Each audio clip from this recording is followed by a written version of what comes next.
तो ये तस्वीरें आप देख सकते हैं करनाल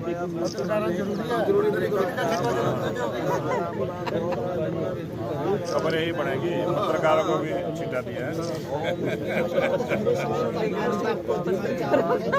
लोकसभा चुनाव कार्यालय का उद्घाटन जो है तमाम नजर आ रहे हैं। आज करनाल लोकसभा का जो भारतीय जनता पार्टी का कार्यालय है, इसमें 2024 का चुनावी कार्यालय का उद्घाटन हुआ है और इसी प्रकार से पूरे हरियाणा की जो 10 लोकसभा की सीटें हैं उनका भी आज ही उद्घाटन हुआ है। और हमारे प्रदेश के मुख्यमंत्री मनोहर लाल जी, हमारे पार्टी के हरियाणा प्रदेश के प्रभारी विप्लव कुमार देव जी, हमारे प्रदेश के अध्यक्ष नायब सिंह सैनी जी, हमारे पूरे हरियाणा में 3 क्लस्टर बनाए गए, कृष्णलाल पवार जी, राव नरवीर जी और मनीष ग्रोवर जी क्लस्टरों के इंचार्ज हैं। उसके बाद 10 की 10 लोकसभाओं के हमारे प्रभारी और संयोजक, इस प्रकार से और ये पूरी टीम आज सभी कार्यालयों का जो उद्घाटन हुआ है, पूरी एक भारतीय जनता पार्टी ने 2024 का ये चुनावी अभियान की शुरुआत आज के दिन से कर दी है। अब लगातार इसी प्रकार से भारतीय जनता पार्टी के कार्यकर्ता जो 10 साल की केंद्र सरकार की उपलब्धि,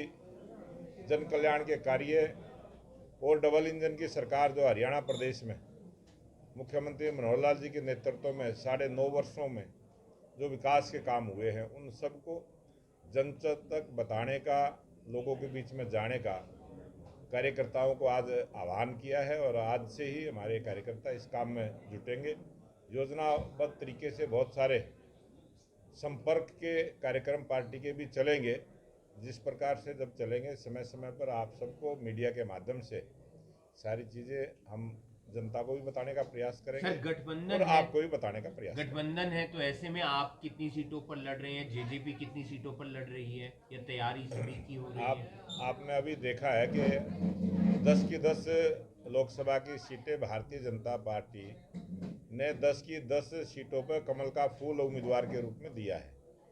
तो कमल के फूल पे ही भारतीय जनता पार्टी 10 की 10 लोकसभा लड़ेगी।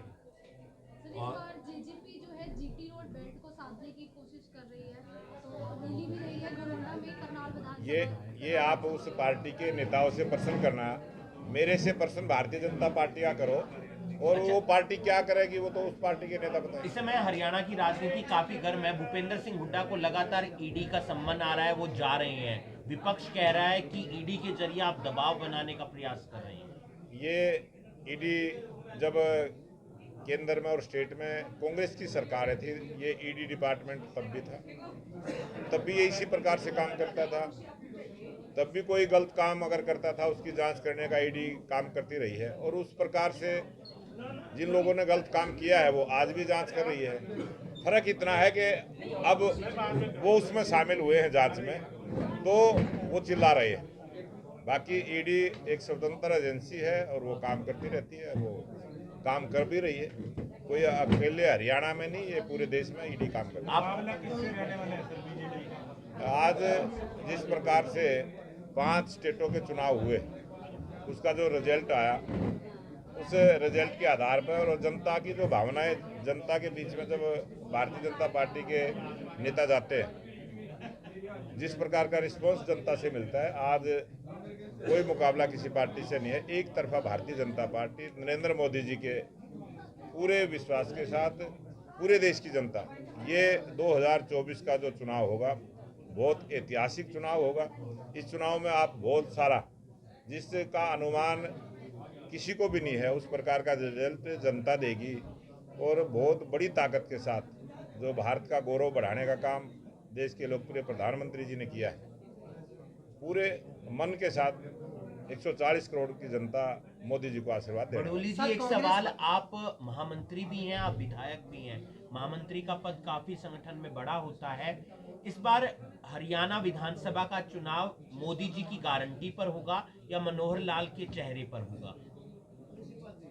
ये लोकसभा का चुनाव पूरी तरह से मोदी जी की गारंटी पर होगा। और जब स्टेट में चुनाव होगा उस समय केंद्र सरकार की भी और प्रदेश सरकार की भी, दोनों सरकार की गारंटियों को होगा।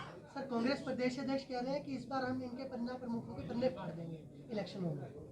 ये जिस प्रकार का बयान वो देते हैं, पन्ने फाड़ने वाला बयान देते हैं, पन्ने ही फट जाएंगे तो फिर उनके पास भी क्या बचेगा। भारतीय जनता पार्टी एक संगठित रूप से एक कार्यकर्ताओं को काम देने का एक सिस्टम पार्टी में है और हमने पन्ना प्रमुख तक की जिम्मेवारी कार्यकर्ता को दी है और हमारा कार्यकर्ता बड़ा गौरव महसूस करता है जब उसको पन्ना प्रमुख की जिम्मेवारी देते हैं। भारतीय जनता पार्टी का जिस भी व्यक्ति को काम करने का मौका मिलता है वो अपने आप को सौभाग्यशाली मानता है। इस प्रकार की भावना आज जनता के अंदर है। देश की 140 करोड़ की जनता सब भारतीय जनता पार्टी कमल के फूल के लिए काम करना चाहती है। हम प्रयास करेंगे, सबको भारतीय जनता पार्टी का काम देंगे। एक बात मोदी